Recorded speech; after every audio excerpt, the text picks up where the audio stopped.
കോമഡിയുടെ എല്ലാ പ്രിയപ്പെട്ട പ്രേക്ഷകർക്കും ചിത്രം വിചിത്രത്തിന്റെ ഇന്നത്തെ എപ്പിസോഡിലേക്ക് സ്വാഗതം. ഒരു കാലത്ത് മലയാള സിനിമയിൽ നടീനടന്മാർ പല വിഭാഗങ്ങളിലായി വേർതിരിക്കപ്പെട്ടിരുന്നു. നായിക നടൻ, നായിക നടി, സ്വഭാവ നടൻ, സ്വഭാവ നടി, ഹാസ്യ നടൻ, ഹാസ്യ നടി, സ്റ്റാൻഡ് ആർട്ടിസ്റ്റുകൾ എന്നിങ്ങനെ. മലയാള സിനിമയിൽ മാത്രമല്ല, ഇന്ത്യൻ സിനിമയിൽ ഒട്ടാകെ ഈ ഒരു രീതി അക്കാലത്ത് നിലനിന്നിരുന്നു. മലയാള സിനിമയെ സംബന്ധിച്ചിടത്തോളം ഈ ഒരു രീതിക്ക് മാറ്റം വന്നു തുടങ്ങുന്നത് 1980കളുടെ ആരംഭത്തിലാണ്. നായിക നടന്മാർ തന്നെ ഹാസ്യം അവതരിപ്പിക്കുക, ഒരു സിനിമയിൽ നായിക നടനായും മറ്റൊരു സിനിമയിൽ സ്വഭാവവേഷവും കൈകാര്യം ചെയ്യുക തുടങ്ങിയ മാറ്റങ്ങളൊക്കെ ആ വർഷത്തിന്റെ ആരംഭം മുതൽ മലയാള സിനിമയിൽ വന്നു. ഈ മാറ്റങ്ങൾക്കൊക്കെ മുൻനിരയിൽ നിന്ന് ചുക്കാൻ പിടിച്ച നടന്മാരിൽ ചുരുക്കം പേരായിരുന്നു ജഗദീഷ്, സിദ്ദിഖ്, ജയറാം എന്നിവരൊക്കെ. ഇക്കാര്യത്തിൽ ഇവരെക്കാൾ ഒരുപടി മുൻപന്തിയിൽ നിന്ന് മറ്റൊരു നടനുണ്ടായിരുന്നു. അത് മറ്റാരുമല്ല, നമ്മുടെ എല്ലാവരുടെയും പ്രിയങ്കരനായ മുകേഷ്. അദ്ദേഹത്തിന്റെ വിശേഷങ്ങളുമായി ചിത്രം വിചിത്രത്തിന്റെ ഇന്നത്തെ എപ്പിസോഡ് ഇവിടെ ആരംഭിക്കുകയാണ്. ഇത്രയുള്ള ഒരു കരട്. ഇത്രയുള്ള കരടോ? ഇത്രയില്ല, ഇത്രയോ? ഒരു കാലത്ത് മലയാള സിനിമയിലെ നായക സങ്കല്പങ്ങൾക്ക് ചില അടിസ്ഥാന സ്വഭാവങ്ങൾ ഉണ്ടായിരുന്നു. നായകന്മാർ നന്മയുടെ പ്രതീകങ്ങളായിരിക്കണം, ധൈര്യശാലികളായിരിക്കണം, അടിതടകൾ വശമുള്ളവരായിരിക്കണം, ഏതു പെണ്ണു കണ്ടാലും നോക്കുന്നത്ര സുന്ദരന്മാരായിരിക്കണം, ഉള്ള കാര്യങ്ങൾ മാത്രം തുറന്ന് സംസാരിക്കുന്നവരായിരിക്കണം എന്നിവയായിരുന്നു അവ. എന്നാൽ 1980കളോടുകൂടി ഈ രീതിക്ക് ഒരു ഉടച്ചിൽ വന്നു തുടങ്ങി. ആ കാലഘട്ടത്തിൽ മലയാള സിനിമയിലേക്ക് കടന്നു വന്ന പുതുമുഖ നായക നടന്മാരിൽ ഒരാളായിരുന്നു മുകേഷ്. തരികിട പരിപാടികൾ ചെയ്യുന്ന കഥാപാത്രമായും പേടിത്തൊണ്ടനായും കോമഡി കൈകാര്യം ചെയ്യുന്ന നായകനായും ഒക്കെ മുകേഷ് തിളങ്ങി. ഇവന്മാര് പാരയായിട്ട് വരും. ആലിപ്പഴം ഞാൻ പെറുപ്പിക്കാൻ കേട്ടാ. 1980കളിൽ തന്നെ മലയാള സിനിമയ്ക്ക് ധാരാളം പുതിയ സംവിധായകരെയും എഴുത്തുകാരെയും നടീനടന്മാരെയും ലഭിച്ചു. നർമ്മത്തിന് പ്രാധാന്യമുള്ള ധാരാളം സിനിമകൾ പുറത്തിറങ്ങുകയും ചെയ്തു. തുടർന്ന് വന്ന 1990കൾ അത്തരം ചിത്രങ്ങളുടെ ഒരു വസന്തകാലമായിരുന്നു. ഈ മാറ്റങ്ങളോടൊപ്പം സഞ്ചരിച്ച് ജനങ്ങളുടെ മനസ്സിൽ ചിരപ്രതിഷ്ഠ നേടിയ നടനായിരുന്നു മുകേഷ്. അദ്ദേഹത്തിന്റെ ഏറ്റവും വലിയ പ്രത്യേകത ഹാസ്യം അവതരിപ്പിക്കുവാനുള്ള കഴിവ് തന്നെയായിരുന്നു.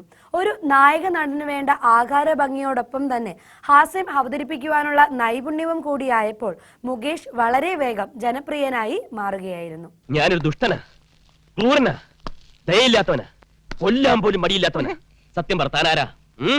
ഒരു സുന്ദരനായ നായകൻ ചിത്രത്തിലുണ്ടെങ്കിൽ കോമഡി അവതരിപ്പിക്കുന്നതിനും ആളുകളെ ചിരിപ്പിക്കുന്നതിനുമായി ഒരു സ്ഥിരം ഹാസ്യ നടൻ നായകനോടൊപ്പം ഉണ്ടായിരുന്നു എന്നതാണ് മലയാള സിനിമ പിന്തുടർന്ന് വന്നിരുന്ന ഒരു രീതി. എന്നാൽ മുകേഷ് ചിത്രങ്ങളിൽ അത്തരമൊരു ഹാസ്യ നടന്റെ ആവശ്യകത ഇല്ലായിരുന്നു. മുകേഷിനോടൊപ്പം അഭിനയിക്കുമ്പോൾ ഒരു സ്ഥിരം ഹാസ്യ നടന് കൂടുതൽ ശോഭിക്കുവാൻ സാധിച്ചിരുന്നു എന്നതായിരുന്നു സത്യം. ഞാൻ എയർപോർട്ടിൽ വന്ന് ഇറങ്ങിയതും ഒരു വെടിയുണ്ടതാ ഇങ്ങനെ നേരെ ഇവിടം വരെ വന്നു. ഞാൻ ഫേസ് മാറ്റിക്കളഞ്ഞ അതങ്ങ് ചീറ്റിപ്പോയി. മുകേഷ് നായകനാകുന്ന ചിത്രങ്ങൾ എന്ന് പറഞ്ഞാൽ ഒരു കംപ്ലീറ്റ് പാക്കേജ് ആയിരിക്കും. അവയിൽ റൊമാൻസ് ഉണ്ടാകും, കോമഡി ഉണ്ടാകും, പാട്ടുകൾ ഉണ്ടാകും, മോശമല്ലാത്ത സ്റ്റണ്ട് രംഗങ്ങൾ ഉണ്ടാകും, കുടുംബ ബന്ധങ്ങളുടെ കഥകൾ ഉണ്ടാകും, ഒരുപക്ഷെ ക്ലൈമാക്സിൽ കണ്ണു നനയിക്കുന്ന ചില സീനുകൾ ഉണ്ടാകും. ചുരുക്കി പറഞ്ഞാൽ ഒരു കംപ്ലീറ്റ് എന്റർടൈനർ തന്നെയാണ് മുകേഷിന്റെ ഓരോ ചിത്രവും. അതുകൊണ്ട് തന്നെ പ്രായവ്യത്യാസമില്ലാതെ എല്ലാവരും ഈ ചിത്രങ്ങൾ ഒരുപോലെ ആസ്വദിച്ചിരുന്നു. നീ എന്റെ ജീവിതം മടക്കി തന്നു. ആരൊക്കെ ഇവരെന്നറിയോ? ഇവരൊക്കെ എന്റെ വീക്ക്നെസ്സാ. ഇവരില്ലാതെ എനിക്കൊരു ജീവിതമില്ല. അതിൽ കുറച്ച് പണം ഉണ്ടായിരുന്നു, അതൊന്ന് നോക്കിയിരുന്നേ എനിക്ക് അങ്ങോട്ട് പോവായിരുന്നു. പണോ? Who wants money? വാണിജ്യ മൂല്യമുള്ള ജനപ്രിയനായ നടൻ. എന്നാൽ സൂപ്പർ സ്റ്റാർ ആണോ എന്ന് ചോദിച്ചാൽ അല്ല താനും. സ്വഭാവ നടനായും നായിക നടനായും സപ്പോർട്ടിംഗ് ആക്ടറായും ഒക്കെ തകർപ്പൻ പ്രകടനം കാഴ്ചവെച്ചിരുന്ന മുകേഷ് തന്റെ സാന്നിധ്യമുള്ള സിനിമകൾ തന്റെ സിനിമകളാക്കി മാറ്റാൻ തക്കവണ്ണം പ്രഭാവമുള്ള നടനായിരുന്നു. 1990കളിൽ മലയാള സിനിമയ്ക്ക് വലിയ വിജയങ്ങൾ സമ്മാനിച്ചുകൊണ്ട് സൂപ്പർ സ്റ്റാറുകളായ മമ്മൂട്ടിയുടെയും മോഹൻലാലിനോടും ഒപ്പം തന്നെ കളം നിറഞ്ഞു നിന്നിരുന്ന നടനായിരുന്നു അദ്ദേഹം.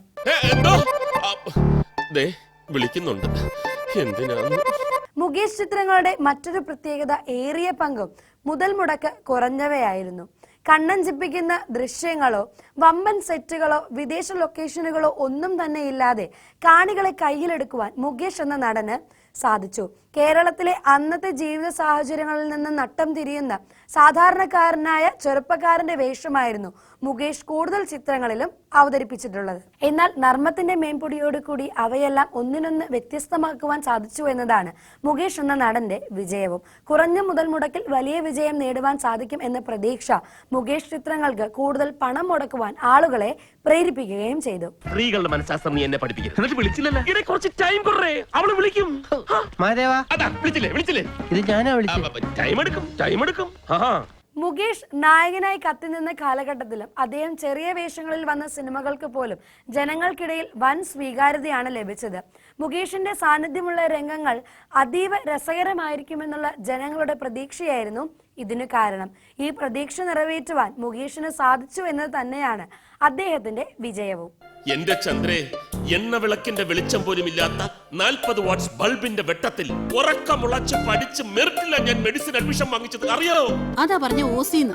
മലയാള സിനിമയിലെ സൂപ്പർ താരങ്ങളോട് മുതൽ ചെറിയ നടന്മാരോട് വരെ ഒരേ സ്വാതന്ത്ര്യത്തോടു കൂടി ഇടപഴകുന്ന നടനാണ് മുകേഷ്. ഇത് അദ്ദേഹത്തിന്റെ വ്യക്തിത്വത്തിന്റെ പ്രത്യേകതയാണ് ചൂണ്ടിക്കാണിക്കുന്നത്. You want my girls? No, ഇത് ഒറ്റ ഗേൾസിനെ ഞാൻ വിട്ടുതരില്ല, ആർക്കും വിട്ടുകൊടുക്കില്ല. മിമിക്രി രംഗത്ത് നിന്ന് വന്ന കലാകാരന്മാർ സിനിമകളിൽ കോമഡി ആയിരിക്കും അവതരിപ്പിക്കുക. എന്നാൽ നാടകരംഗങ്ങളിൽ നിന്നും വന്ന കലാകാരന്മാരാകട്ടെ ആഴമുള്ള സ്വഭാവ കഥാപാത്രങ്ങളെയായിരിക്കും അവതരിപ്പിക്കുക. നാടകത്തിൽ നിന്നും സിനിമാ രംഗത്തേക്ക് വന്ന് നായകനായി തിളങ്ങി നിന്നുകൊണ്ട് ഹാസ്യ കഥാപാത്രങ്ങളെ അതിഗംഭീരമായി അവതരിപ്പിക്കുക എന്നത് അപൂർവമാണ്. നാടകാചാര്യനായ ഒ മാധവന്റെ മകനായി ജനിച്ച് നാടകമേഖലയിൽ പ്രവൃത്തി പരിചയം നേടിയ മുകേഷ് പക്ഷേ സിനിമയിൽ പ്രേക്ഷകരെ ആനന്ദിപ്പിച്ചത് ഗൗരവമേറിയ വേഷങ്ങളെക്കാൾ കൂടുതൽ ഹാസ്യവേഷങ്ങളിലൂടെയായിരുന്നു. നോർമൽ പെണ്ണാണെന്ന് ചോദിച്ചാലേ ഞാൻ അങ്ങനെ ചെയ്തു. ഇവക്ക് പറ്റിയ വേറെ എന്തെങ്കിലും ക്രോണിക് അഗ്രസീവ്. വേണ്ട ഇനിയിപ്പോ നിന്റെ ബുദ്ധി ഒന്നും വേണ്ട. അഭിനയത്തിന്റെ മർമ്മമറിഞ്ഞ ഓരോ നടീനടന്മാരും ഒരേ സ്വരത്തിൽ പറയുന്ന കാര്യമാണ് സിനിമയിൽ ഹാസ്യം അവതരിപ്പിച്ച് ഫലിപ്പിക്കുക എന്നത് ഏറെ ബുദ്ധിമുട്ടുള്ള കാര്യമാണെന്ന്. അപ്പോഴാണ് മുകേഷ് ഒരേ സമയം സിനിമയിൽ നായകനായും ഹാസ്യ നടനായും നിറഞ്ഞാടുന്നത്. ഈ പ്രത്യേകത തന്നെയാണ് മുകേഷ് എന്ന നടനെ വ്യത്യസ്തനാക്കുന്നത്. നാടകരംഗത്തെ പ്രവൃത്തി പരിചയം മുകേഷിനെ കുറച്ചൊന്നുമല്ല സിനിമയിൽ സഹായിച്ചത്.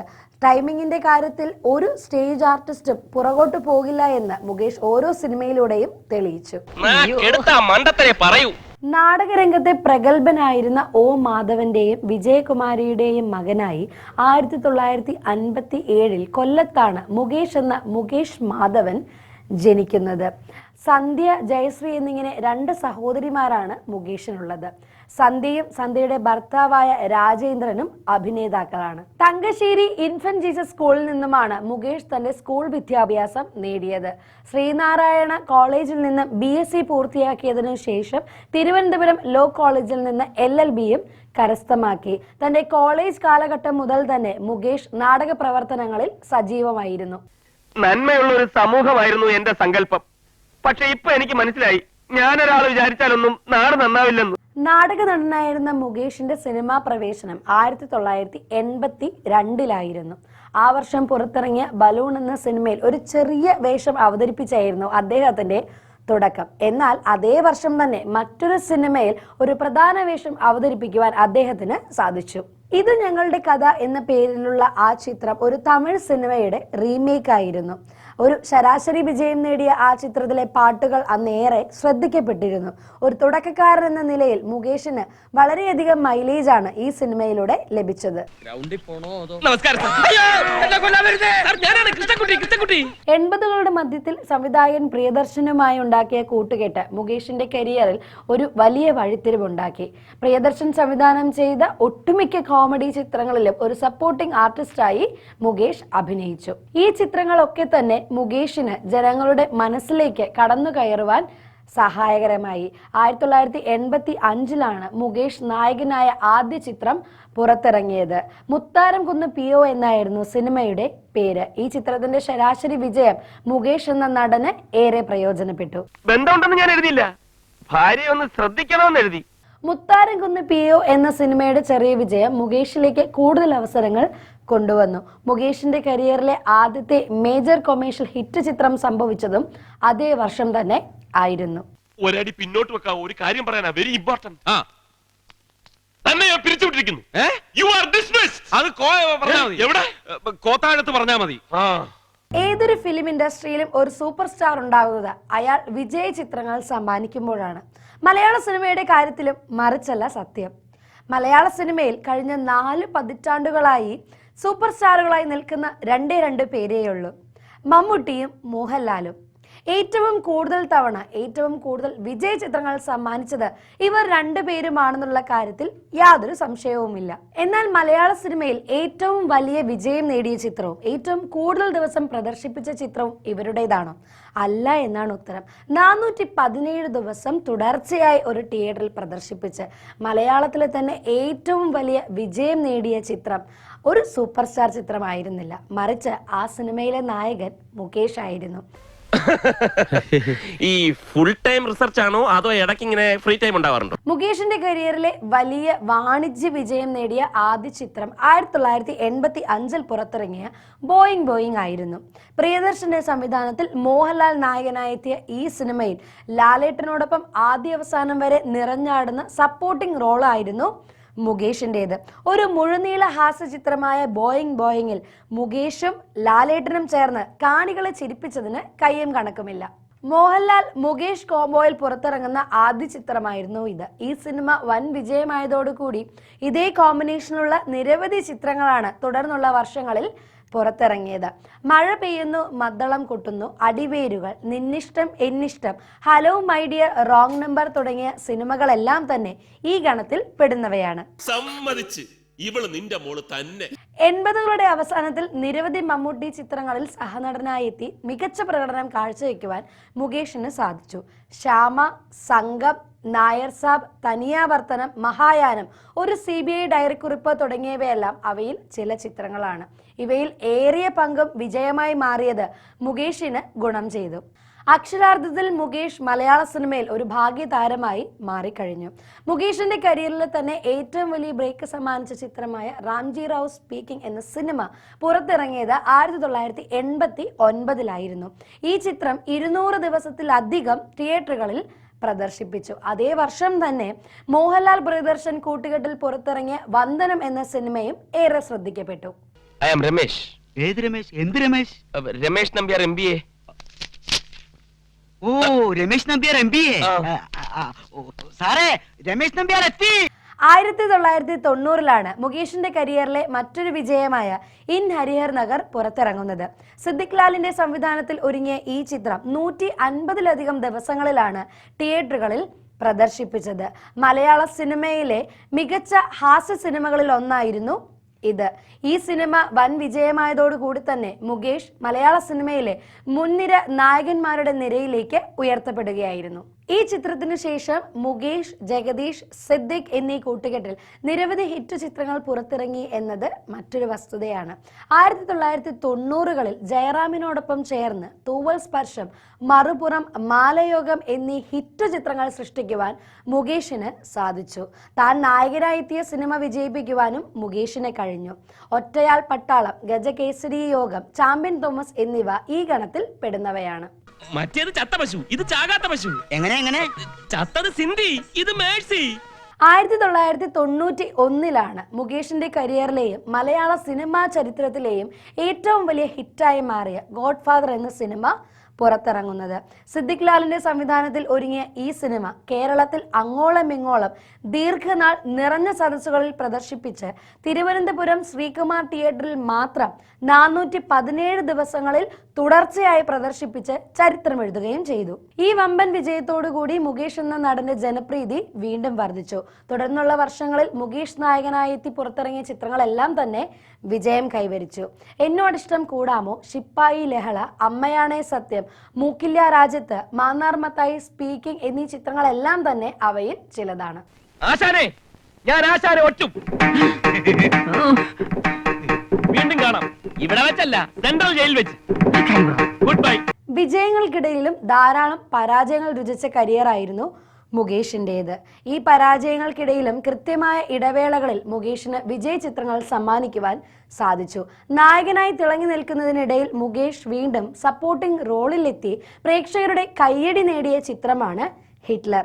1996 സിദ്ദിഖിന്റെ സംവിധാനത്തിൽ പുറത്തിറങ്ങിയ മമ്മൂട്ടി ചിത്രമായ ഹിറ്റ്ലർ ആ വർഷത്തെ ഏറ്റവും വലിയ വിജയ ചിത്രങ്ങളിൽ ഒന്നാവുകയും 300-ലധികം ദിവസങ്ങളിൽ തിയേറ്ററുകളിൽ പ്രദർശിപ്പിക്കുകയും ചെയ്തു. തുടർന്നുള്ള വർഷങ്ങളിൽ മുകേഷ് നായകനായി എത്തിയ ആകാശഗംഗ, ഫ്രണ്ട്സ്, മാട്ടുപ്പെട്ടി മച്ചാൻ എന്നീ ചിത്രങ്ങൾ വമ്പൻ ഹിറ്റുകളായി മാറി. എന്നാൽ 2000-ന് ശേഷം മുകേഷ് ഒരു സ്ഥിരമായ ഇമേജിൽ തളക്കപ്പെട്ടു പോകുന്നതായി കാണുവാൻ സാധിച്ചു. കഥാപാത്രത്തിലുള്ള ആവർത്തന വിരസതയും തുടർന്നുള്ള പരാജയവും മുകേഷിന് നേരിടേണ്ടി വന്നു. തുടർന്ന് മുകേഷ് നായക വേഷം വിട്ട് സപ്പോർട്ടിംഗ് റോളുകളിലേക്ക് മാറി. ആ മാറ്റം ഗുണം ചെയ്തു. ധാരാളം നല്ല വേഷങ്ങൾ ചെയ്യുവാൻ മുകേഷിന് സാധിച്ചു. വിനോദയാത്ര, ഉദയനാണ് താരം, 4 പെണ്ണുങ്ങൾ, കയ്യൊപ്പ് എന്നീ ചിത്രങ്ങളെല്ലാം അതിനൊരു ഉദാഹരണമാണ്. ഞങ്ങൾ അന്നേ വന്ന് മാപ്പ് പറയാനിരിക്കായിരുന്നു.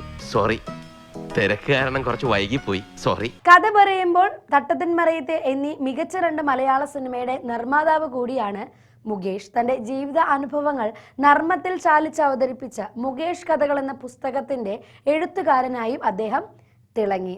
നിരവധി ടെലിവിഷൻ ഷോകളിൽ അവതാരകനായി ജനങ്ങളുടെ കയ്യടി വാങ്ങിയ മുകേഷ് കേരള സംഗീത നാടക അക്കാദമിയുടെ ചെയർമാൻ സ്ഥാനവും അലങ്കരിച്ചു. അങ്ങനെ രാഷ്ട്രീയത്തിലും പയറ്റി വിജയിച്ച മുകേഷ് ഇപ്പോൾ കേരള നിയമസഭയിലെ കൊല്ലം MLA ആണ്. തന്റെ ആദ്യ ഭാര്യയായിരുന്ന നടി സരിതയുമായുള്ള വിവാഹബന്ധം 2011 വേർപെടുത്തുകയായിരുന്നു. അതിനുശേഷം 2013 നർത്തകിയായ മേതിൽ ദേവികയെ വിവാഹം കഴിക്കുകയും 2021 ആ ബന്ധം വേർപെടുത്തുകയും ചെയ്തു. തേജസ്, ശ്രാവൺ എന്നിങ്ങനെ 2 ആൺമക്കളാണ് മുകേഷിനുള്ളത്. ഇനിയും ധാരാളം മികവുറ്റ കഥാപാത്രങ്ങൾക്കായി മലയാള സിനിമ ഉറ്റുനോക്കുന്ന പ്രതിഭയാണ് മുകേഷ്. ഒപ്പം ഒരു ജനപ്രതിനിധി എന്ന നിലയിലും മുകേഷിന് തിളങ്ങുവാൻ സാധിക്കട്ടെ എന്ന് ആശംസിച്ചുകൊണ്ട് ചിത്രവിചിത്രത്തിന്റെ എപ്പിസോഡ് ഇവിടെ കൺക്ലൂഡ് ചെയ്യുകയാണ്.